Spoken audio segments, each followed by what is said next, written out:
आंखों को चेक करता है जो पूरी तरह से ग्रे हो चुकी थी। टॉमी के हिसाब से किसी भी इंसान की आंखें तब ग्रे होती हैं जब उसकी मौत कई साल पहले हुई हो, लेकिन जेन की बॉडी को देखकर तो ऐसा लगता है कि जैसे ये अभी कुछ घंटों पहले ही मरी हो। इतने में ही वहाँ पर रखे रेडियो पर सॉन्ग अपने आप बदल जाता है, लेकिन इस चीज पर ये दोनों ही ध्यान नहीं देते। जिसके बाद टॉमी कहता है कि इस लड़की की मौत में कुछ तो अजीब बात है। मैंने आज से पहले ऐसी कोई ऑटोप्सी नहीं की। अभी तक भी इन दोनों को जेन के मरने की कोई भी वजह पता नहीं चली थी। जिस पर टॉमी कहता है कि अब हमें इसके हार्ट और लंग्स को चेक करना होगा। इसीलिए टॉमी जेन की बॉडी को बीच में से काटने लगता है, लेकिन तभी फिर से रेडियो पर एक गाना बजने लगता है जिसके लिरिक्स थे open your heart let the sunshine इन। ऐसा लग रहा था जैसे कोई जेन की बॉडी को कटने से रोक रहा हो, लेकिन इस बार भी टॉमी इस चीज पर ध्यान नहीं देता है और वो उसकी बॉडी को काट देता है। वो देखता है कि जेन की बॉडी अंदर से बुरी तरह से जली हुई है। उसका हार्ट, लंग्स, यहाँ तक कि उसकी खाल भी जली हुई थी। लेकिन ऐसा कैसे हो सकता है? कोई किसी को अंदर से इतनी बुरी तरह से कैसे जला सकता है? पर उसके बाद भी उसके बाहरी शरीर पर कोई नुकसान नहीं था। यही बात टॉमी और ऑस्टिन को अजीब लगती है और इनको कुछ समझ नहीं आता।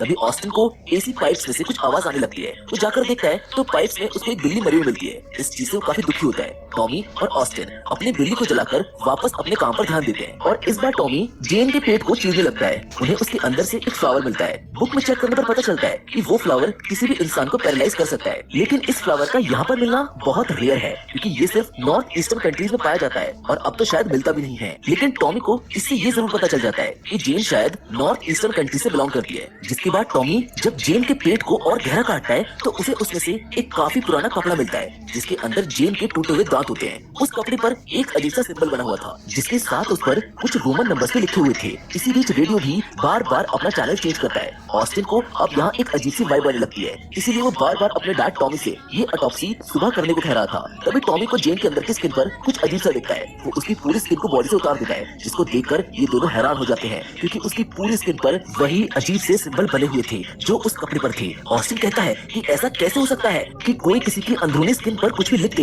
ये तो इम्पॉसिबल है। तभी अचानक से यहाँ की सभी लाइट्स फूट जाती हैं। टॉमी और ऑस्टिन को अब कुछ समझ नहीं आता कि ये क्या हो रहा है। टॉमी बैकअप लाइट ऑन करता है और वो देखता है कि यहाँ से सभी डेड बॉडीज गायब हो चुकी हैं। वो ऑस्टिन को फौरन इस जगह से बाहर निकलने को कहता है कि यहाँ पर कुछ तो गड़बड़ है जो शायद हमारी समझ से बाहर है।